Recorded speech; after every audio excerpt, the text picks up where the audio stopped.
We've become increasingly dependent on lithium-ion batteries since they were first commercialised 30 years ago, from our phones and computers to transportation and electrical grids that power our towns and cities. However, we need to keep in mind battery safety. You might have already heard of the Samsung Galaxy Note 7 smartphone, the battery in which contained a defect, which caused some of them to generate excessive heat, resulting in fires. But the danger to people who actually extract the materials used in these batteries can often be much more dangerous. So when we think of battery safety, we need to consider the miners who extract the harmful raw materials right up to the battery's end users.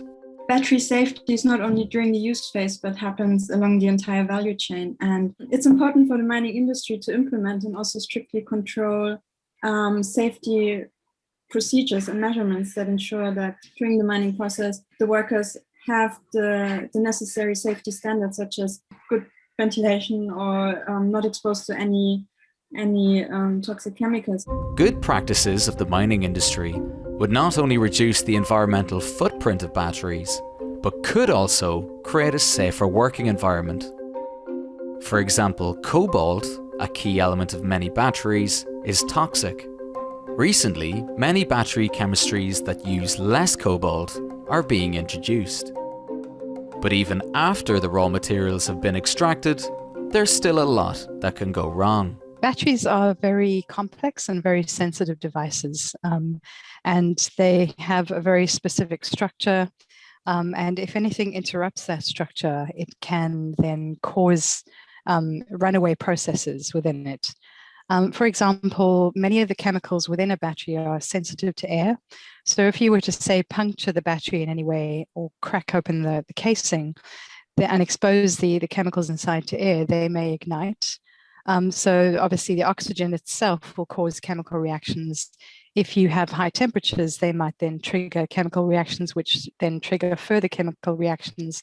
And this is what we call thermal runaway. It's really important to make sure that we use the batteries in the safest way possible. And that includes charging the batteries, discharging the batteries, protecting the batteries from abuse, such as what might happen in electric vehicle crashes. It is predicted that by the year 2030, 23 million electrical vehicles will be sold, each with a lithium-ion battery. With so many batteries on the road, they will need constant assessment using battery management systems to help reduce the number of safety incidents caused by batteries which are degraded or damaged. In terms of the safety of electric vehicles in general, they are actually deemed to be much safer than internal combustion engines. The battery pack is probably the heaviest part of the electric vehicle.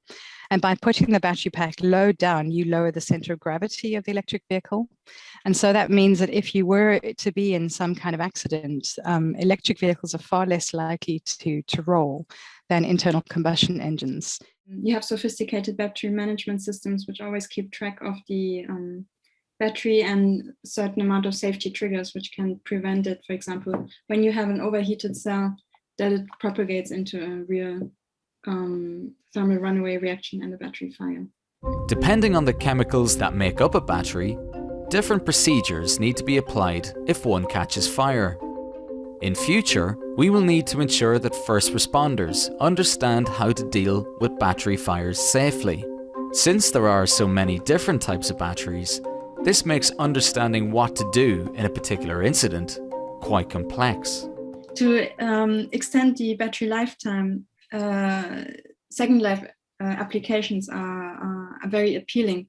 For example, using EV batteries in grid storage applications. However, this is also related to certain safety issues. And here it's very important that you keep track of the state of health of the battery and have regular assessments. The biggest problem that recycling companies are facing when dealing with batteries is that of safety. So lithium-ion batteries, especially old degraded lithium-ion batteries, are more likely to suffer from thermal runaway. This means that if they are pierced or if they undergo or if they experience high temperatures, they might actually end up with chemical reactions which then ignite a fire. And so if these batteries are languishing in landfills, then that means that the whole landfill will set alight and produce more toxic emissions. If we can make a battery safer and we can reduce the use of toxic chemicals, we can make them safer in terms, reduce the risk of fires and battery thermal runaway reactions, which then might lead into the exposure of the emission of toxic chemicals into the environment or toxic gases.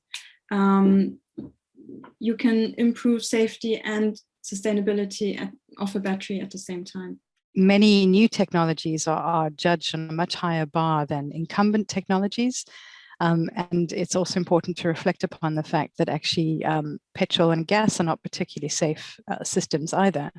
And so in moving to a new technology, in many ways, energy storage systems and batteries are actually safer than petrol and gas, but it's still really important to tighten up our safety aspects to make sure that these kind of incidents don't happen and turn people against the technology. The Energy Futures Lab and the Institute for Molecular Science and Engineering have brought together expertise from across Imperial College London to see how we can create safe batteries that respond to the societal, environmental, and technological requirements for the urgent energy transition that we are currently facing. You can read our briefing paper to find out more.